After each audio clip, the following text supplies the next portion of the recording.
In this video, I want to talk about an incredibly important topic. How do you network with other artists online, and how do you approach people to collaborate with them? And this topic actually comes directly from one of you guys, specifically from Max Stone. He says, "Hey man, I really like your videos and think they are informative and helpful." Thanks, Max. Could you please make a video about how to find the right people that are in the same music niche to collaborate with and how to contact with them? And this basically revolves around the whole idea of Collab Bro, meaning people send you a message and be like, collab? Collab? You want to make a song together? You want to collab?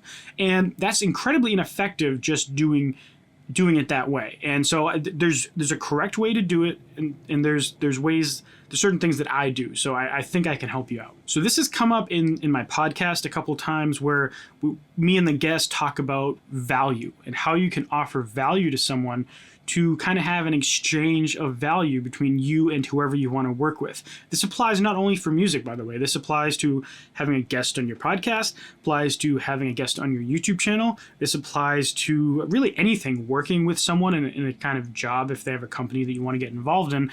This is kind of a universal truth. And basically what you need to think about when you're approaching someone that you want to work with is what value can you actually provide them. So I'll get into more of that in a sec. But first, before you actually provide value for someone, you need to know who you're targeting or who you're trying to reach out to. So how do you actually find those people? Well, you have to find communities where these people hang out. And for example, a guest I had on a live stream today, Adamant, I found him by hanging out on Ruslan's Fan Love Friday live stream. And people in my Music Review Monday live stream have told me that they've actually worked with each other because one person was a rapper and he had a song that a producer liked. So that producer hit up the rapper, and next thing you know, they're working on a song. And basically, you want to find these communities where musicians of different types are already hanging out and interacting. It doesn't have to be on like my YouTube channel. It could also be in a Reddit thread. For example, if you go on Reddit, I think it's called We Are the Music Makers. That's a platform where musicians hang out, and there's plenty of other platforms on Reddit. There's plenty of other YouTube channels. You could go on Facebook groups where communities revolve around either hip-hop or electronic music or music production or certain digital audio workstations like Ableton or Logic Pro, and just start interacting and notice like when people share their music, just check it out and see if you dig it. Now, another way you can find people is through kind of inbound methods, meaning you create a piece of content and people find you. I'm in a project called Day 4, and they saw my YouTube videos from back in the day and hit me up because they liked my voice and some of my vocal covers and screaming tutorials and stuff, and the guitarist was trying to learn how to sing for my videos. And then I worked with a thrash metal project, and they found me because of my YouTube videos. And I've had this happen a few times. Like me and my friend Jerry, we initially started talking because I think he heard my videos as well. I think covering a song, and he had a project, he needed a vocalist, so we started collaborating in that way. So whichever one of those options you pursue, just know that you're either making content to pull people in, and maybe the side effect is that some other artists find you, or you're going out to communities and interacting in those communities to try to find people that you could work with. Now that you have a person in mind, maybe you saw someone's music that you like, and let's say that you have like 1,000 monthly listeners and they have like 8,000 monthly listeners. What kind of value can you give that person to collaborate with them? It doesn't have to be clout-based. It doesn't have to be like we have a similar audience size, and so it would be mutually beneficial. It's very hard to find someone that's exactly the same audience size, and you really shouldn't obsess about that too much.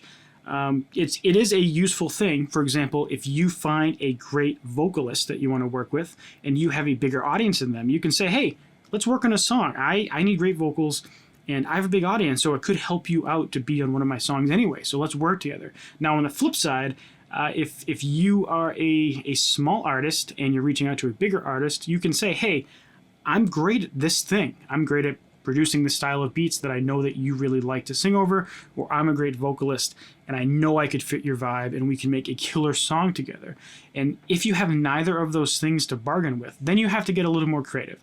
You might say something like, okay, I'm really good at making art, or I'm really good at making music videos or visualizers. If I'm going to be the vocalist in your track, you've never had a music video before. I can make you a fully produced, fantastic video for our song, and it's going to give you great social media content and marketing material and I think like we could work together. And then that starts the conversation. Like once you get your foot in the door with anything in life, after that point, it becomes more of like a friendship. You start talking, they'll be like, okay, that sounds interesting. You'll get on a phone call or a Zoom call or whatever, and you'll just discuss. You'll get to know each other.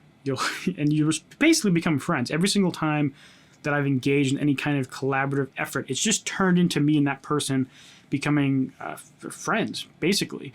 And that's how you want to think about it. Provide value for the person that you want to work with, and then get your foot in the door and build an actual, like, legitimate, not one-sided, like, two-way street kind of relationship.